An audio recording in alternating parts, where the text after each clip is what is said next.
আজ অনেকদিন পর সানডে আমি ঘুম থেকে তাড়াতাড়ি উঠেছি। তো ভাবলাম ব্রেকফাস্টটা আমি রেডি করি। ব্রেকফাস্টে ছিল আগের দিনে লেফট ওভার ঘুগনি আর পাউরুটি। আমি আর মা ব্রেকফাস্ট সেরে নিয়ে লেগে পড়লাম আজকে স্পেশাল লাঞ্চ বিরিয়ানি প্রিপারেশন করতে। এখানে মাকে আমি একটু হেল্প করে দিচ্ছিলাম। আমার অনেক দিন ধরেই বিরিয়ানি খেতে ইচ্ছা করছিল। বাইরের দোকানের বিরিয়ানি আমি খুব একটা পছন্দ করি না।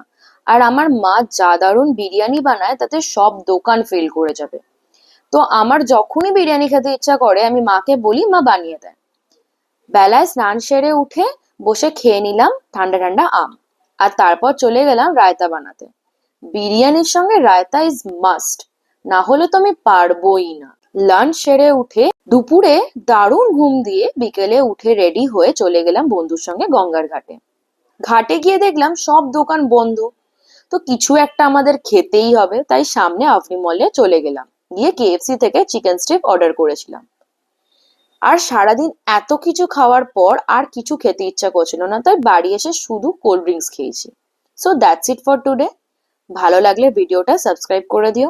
বাই।